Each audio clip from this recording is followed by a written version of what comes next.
Oke,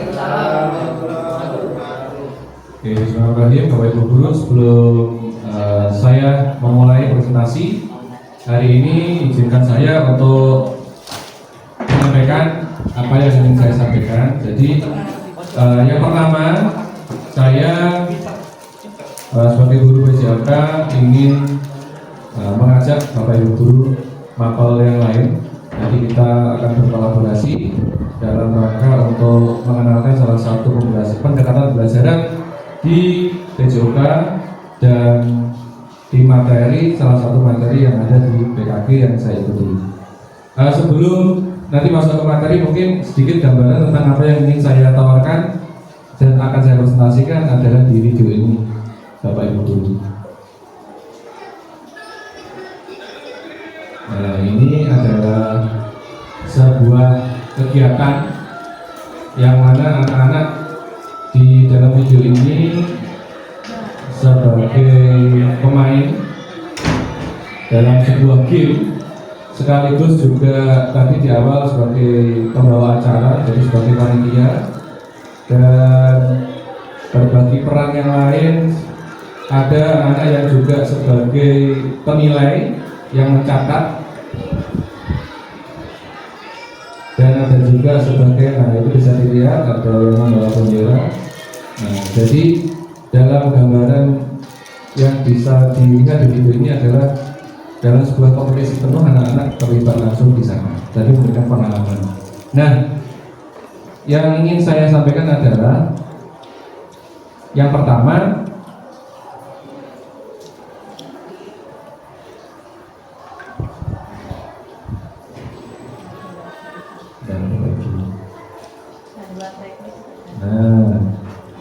nah ini tulisannya agak double apa panggil.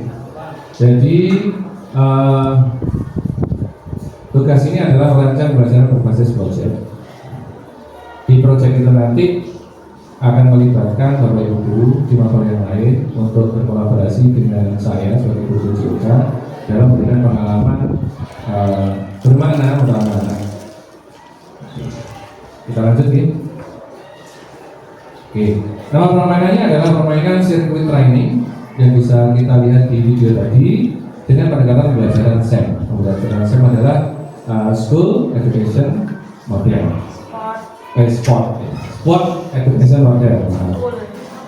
Kemudian untuk permainan sirkuit training ini adalah salah satu alternatif yang menarik dan edukatif untuk pembelajaran PJOK, khususnya pembelajaran PJOK di kelas 7.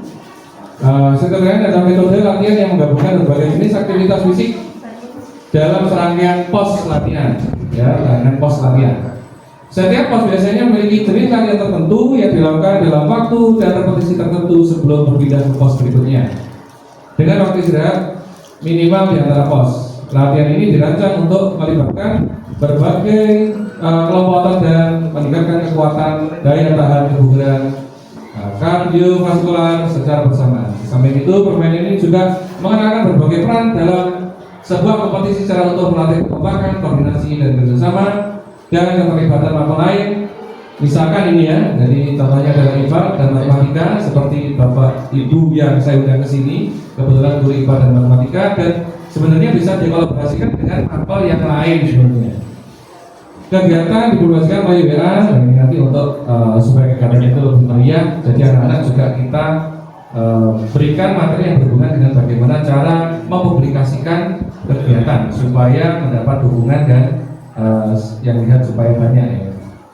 Oke, lanjut. Latar belakang dari kegiatan atau materi ini adalah ini. Jadi teknologi ini semakin besar dan terlihat bahwa anak-anak dan dunia pendidikan itu belum siap untuk menerima efek dari pesatnya perkembangan teknologi yang sangat cepat ini. Nah, oleh karena itu kita sebagai guru harus menciptakan model-model belajar yang menarik supaya kalaupun tidak bisa mengubah kebiasaan mereka 100%, minimal bisa sedikit menambah nilai apa yang mereka kegiatan mereka sehari-hari dengan kegiatan yang lebih positif.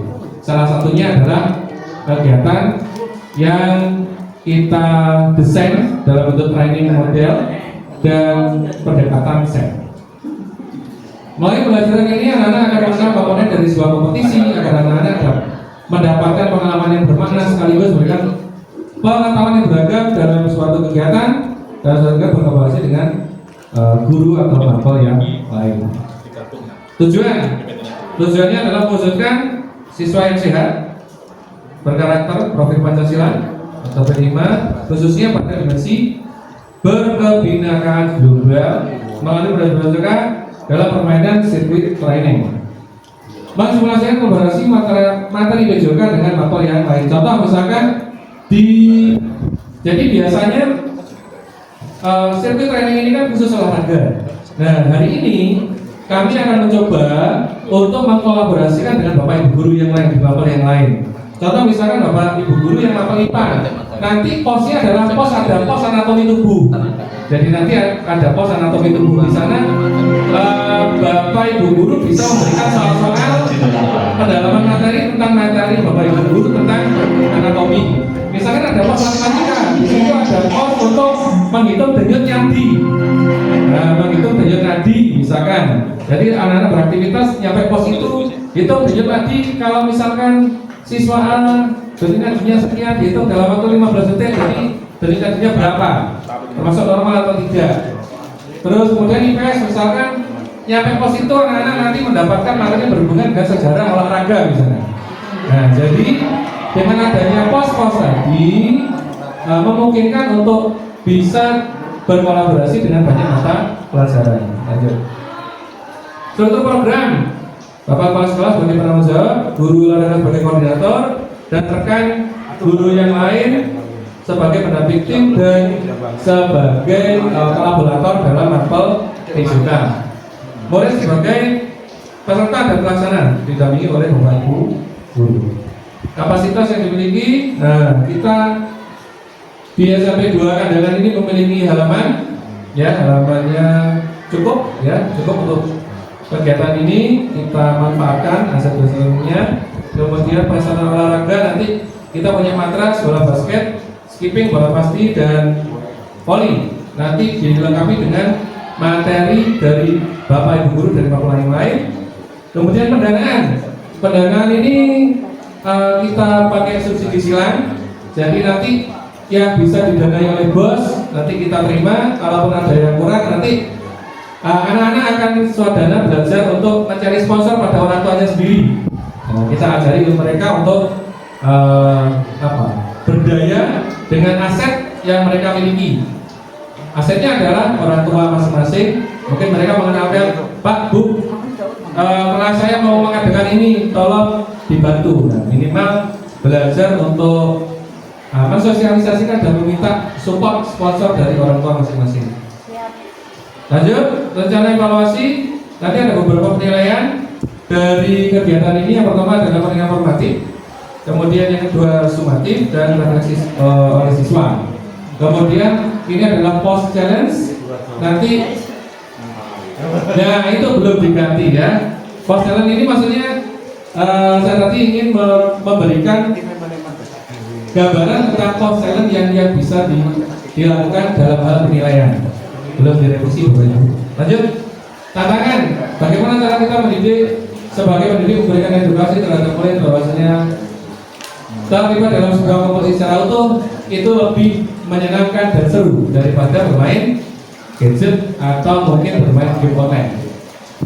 Setiap tim berbagi peran untuk memilih pemain yang tepat untuk bisa menyelesaikan tantangan tiap pos dengan cepat. Jadi nanti tantangannya adalah setelah kita berikan gambaran tentang game dan cara penilaian aturan permainannya, nanti tiap tim akan berdiskusi dan akan memutuskan siapa yang main dengan plus minus dari potensi teman-temannya. Terakhir, Bapak Ibu, kesimpulan dan menutup, dengan rancangan ini diharapkan siswa dapat lebih memahami dan menggunakan permainan tradisional trompa itu belum diganti ya. Oke, nanti permainan tradisional bisa kita masukkan, salah satunya trompa, terus dan game-game yang lain tadi yang saya tawarkan melalui pendekatan sport education model berbasis. Terima kasih. Demikian nanti untuk selanjutnya akan kita tindak lanjuti lewat musyawarah di KPS dan diskusi dengan Bapak Ibu guru yang lain. Karena setelah ini kita akan ke lapangan untuk mensimulasikan yang saya maksudkan tadi. Oke, terima kasih. Itu aja. Kita lanjutkan ke lapangan Bapak Ibu. Untuk sementara saya tutup. Assalamualaikum warahmatullahi wabarakatuh.